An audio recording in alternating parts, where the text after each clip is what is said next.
Welcome back. Spring, of course, is a wild weather season in Minnesota. All you have to do is look outside today. Intense but isolated storms have pummeled some areas with hail and torrential rain, while others were mostly untouched.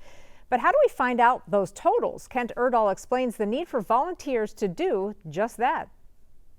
Just gonna pour some in. You don't need to be a weather whiz. We would take this out to understand how a rain gauge works. 0.74 inches. And if you can read the results, you do want to measure it at the same time every day. State climatologist Luigi Romolo says you have what it takes to join a critical team with a cool name. Now, how do you say it? KARE.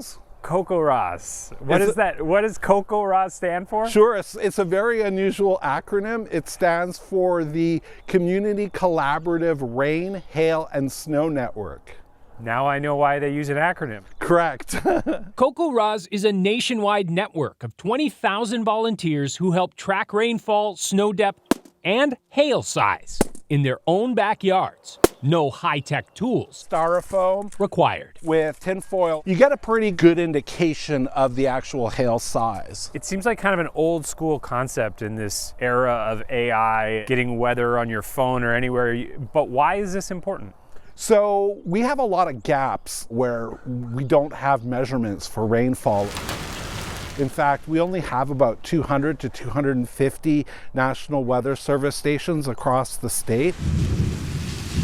At a time when federal funding has been cut, while our climate has grown more extreme. This is critical for things like insurance claims. The impact of every additional hail pad and rain gauge really adds up. Just the other day, we had 900 people report rainfall here in the state of Minnesota. So that over tripled the amount of coverage that we would normally get. And human observers are even more critical when it comes to drought monitoring. They can tell us if the grass is crunchy or if the trees are wilting. That gives us invaluable information about drought. Minnesota already has about 2,200 KARE monitors, but if you're interested in joining the team, now is the perfect time. It's called the Rain Gauge Rally. The state that signs up the most volunteers wins what's called the KARE Cup. Like if you think of the Stanley Cup, it's got like a base and a silver rain gauge on it, and we've won it 6 years in a row. And so we're hoping for lucky number 7. Are you kidding me? We won the Cup in Minnesota? Yeah. 6 years in a row? So we've won a World Series. We can't seem to win a Stanley Cup or a Super Bowl, but we've won the KARE Cup 6 times. And with less than a week left in this year's competition, a quick look at the leaderboard shows number 7 is virtually in the bag. Go us! Yeah. Minnesota is the champion in citizen science for sure. It is easy to become a weather monitor. The only required equipment is a standard 4-inch rain gauge. You will need to buy that yourself, but otherwise, all you have to do is download a free app, and that is where you can watch tutorials on how to track everything else. It is also where you enter your updates. Ideally, they are looking for totals every day, even if that just means entering 0. Well, you might remember Patches, a 42-pound cat that went viral on social media a few years ago. This afternoon, we have an update on his weight loss journey. 3 years later, Patches is healthier, thinner, and inspiring others to get fit. Maya Harrison has the story.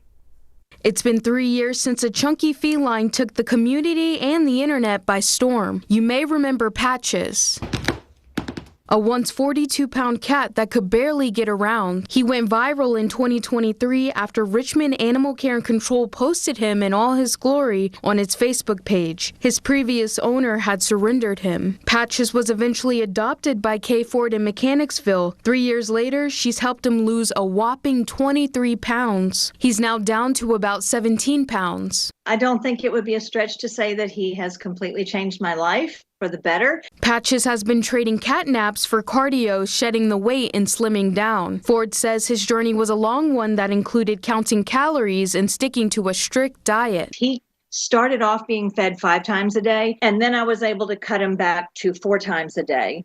And I hope one day to get him down to 3 times a day, but, I think he's going to rebel.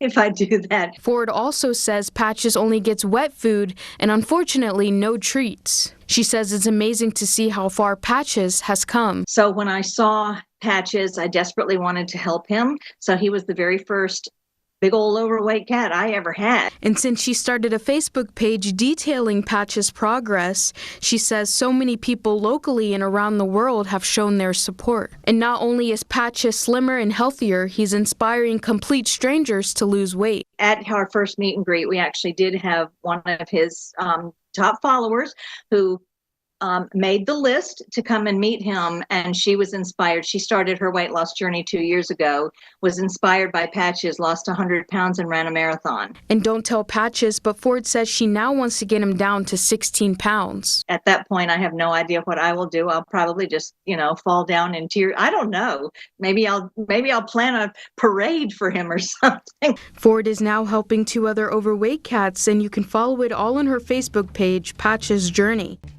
I like his little beard. Stick with us. More news and weather coming up after the break.